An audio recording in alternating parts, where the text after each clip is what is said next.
After the inhumane horrors that began on October 7th, 2023, by the Iran-backed terrorist group Hamas, what was the reaction of our non-Iran aligned neighbors, with whom Israel has long established peace treaties? Let's look at Jordan, for example. The King of Jordan refused to meet with U.S. President Biden during his October 19th, 2023 visit to the region, yet he had the audacity to ask the United States for a missile defense system. In addition, the king states that Jordan will not accept even one fleeing Gazan, who are his fellow Arab brothers, from the horrors of Hamas during the current Israel-Hamas-Hezbollah war that Hamas started. Jordan also recalled its ambassador to Israel and told Jerusalem not to return its ambassador to Amman. Then, on November 16th, 2023, Al Jazeera reported that Jordan will not sign an already agreed to energy and water exchange deal with Israel, quote, while Israel continues to kill children in Gaza. According to the top diplomat, Jordanian Foreign Minister Ayman Safadi. As if it could not be more obvious where this partner in peace stands. On January 25th, it was reported that a restaurant called October 7 opened near the Jordanian side of the Dead Sea. Social media shows the restaurant workers wearing uniforms with October 7 written on them. This increased belligerent stance by Jordan should not be a surprise. Jordan and the Waqf, the Islamic Temple Mount Religious Supervising Authority, have continuously violated the unwritten terms of the status quo, as well as the written terms of the 1994 Israel-Jordan Peace Treaty. Article 9 of that peace treaty, Places of Historical and Religious Significance and Interfaith Relations, says 1. Each party will provide freedom of access to places of religious and historical significance. 2. Israel respects the present special role of the Hashemite Kingdom of Jordan in Muslim holy shrines in Jerusalem. And lastly, number 3. The parties will act together to promote interfaith relations among the three monotheistic religions, with the aim of working towards religious understanding, moral commitment, freedom of religious worship, and tolerance and peace. In the nearly 30 years since its signing, first, Jordan has violated. Israel has complied. Second, Israel has complied well beyond the concept of respect, and in effect, given them control. And 3, Israel has no partner to work with as the King of Jordan and Waqf have repeatedly issued critical, condemning, and inflammatory statements at Israel, clearly evidenced by recent events. The phrase status quo implies never changing. Yet this status quo has changed to the advantage of only one side, with a complete disregard to points 1 and 3 of the treaty's Article 9. A few examples. The Gate of Mercy compound is the 5th mosque built on the Temple Mount. In 1967, there was only one. The Muslims carried out unauthorized renovation in Solomon's stables, which caused irrevocable damage to historic antiquities, and converted it into another mosque. They have also closed tourist gates, Chain Gate and Cotton Gate. In fact, the Jordanian-run Waqf has been largely taken over by Palestinians, who store weapons, rocks, and various fireworks inside Temple Mount mosques. Palestinians use these weapons to attack Jewish worshippers at the Western Wall, or in clashes with Israeli police who, per the treaty, are charged with maintaining security and peace.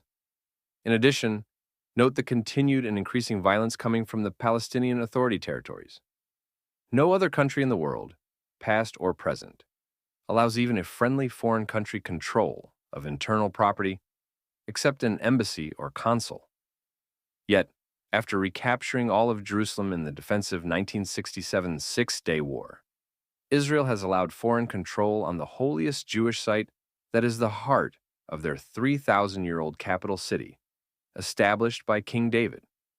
As a result of this continuing October 7th war and Jordan's increased anti-Israel posturing, it might be the right time re-examine this so-called status quo situation that presents increased security and sovereignty issues. Status quo is, at its core, is an agreement, memorandum of understanding, or contract.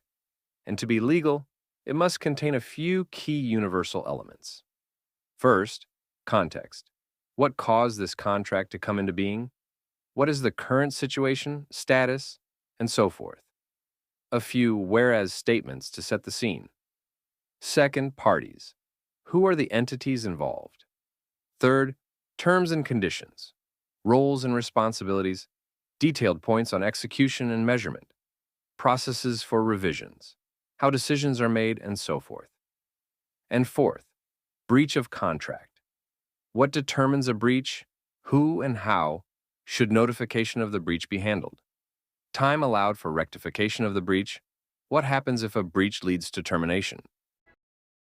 In his 2015 paper, Why the Status Quo on the Temple Mount Needs to Change, Professor Hillel Frisch of the Begin Sadat Center for Strategic Studies wrote, quote, strategically, the status quo must change because the demand that Jews, and Christians as well, be given the right to pray on the Temple Mount is interlocked with Israel's justifiable demand that the Arabs and Palestinians accept Israel as nation-state of the Jewish people. In the Arab-Palestinian view, Jews can be no more than all dhimmi, a subordinate religious minority under the reign of Muslims, and not a sovereign people. Only if they recognize Israel as nation-state of the Jewish people will the 1948 Israel War of Independence be truly over. There will never be peace if a Jewish presence on the Temple Mount is seen as a provocation or desecration of the holy place. Then there is the moral argument. As a modern democratic state, Israel's goal is to ensure equality and parity to all religious communities who deem Jerusalem sacred.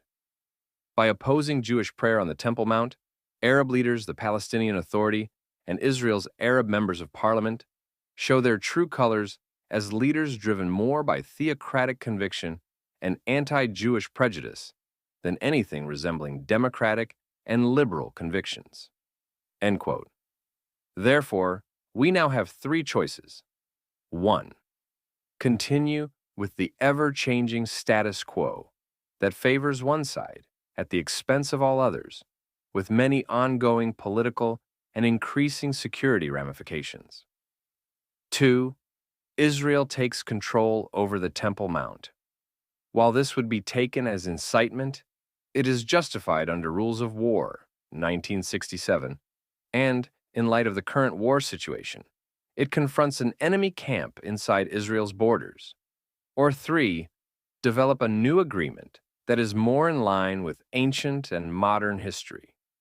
This involves the recognition by Jordan and the Waqf that they lost the wars in 1948 and 1967, and then signed a 1994 treaty, that the Temple Mount is in Israel's hands, and that the mosques on the Temple Mount should be treated like any other mosque within a free and democratic Israel.